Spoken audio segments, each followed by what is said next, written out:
A Loveless Marriage, a story told in silence. She never said she was unhappy. Not out loud, anyway. From the outside, her life looked stable, respectable, and safe.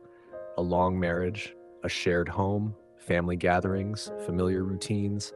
People often told her she was lucky. But luck feels different when love is missing.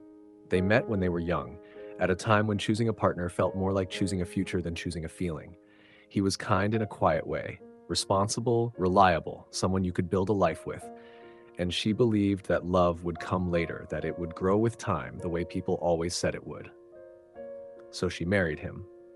In the early years, there were no dramatic problems, no shouting, no cruelty, just a steady calm that slowly turned into emptiness. Conversations became practical.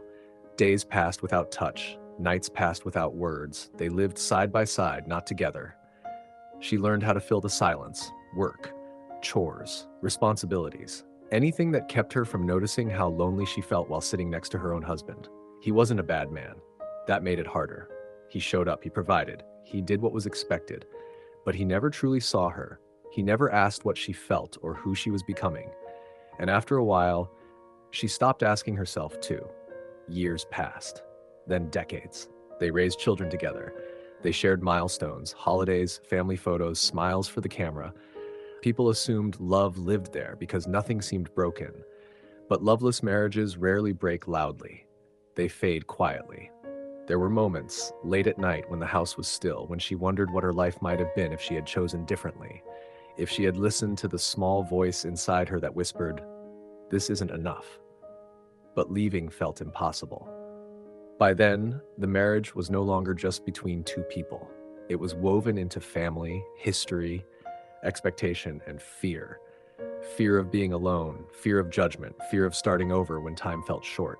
So she stayed. Not because she was happy, but because staying was easier than explaining why she wasn't. As they grew older, the distance between them became more visible. They spoke politely, like acquaintances. They sat in the same room, living separate emotional lives. He seemed content enough. She learned to be quiet about her sadness. Sometimes she wondered if anyone would ever know the truth, that she had lived a life that looked full but felt hollow, that she had been loyal, patient, and enduring, yet deeply lonely. And then one day she realized something painful.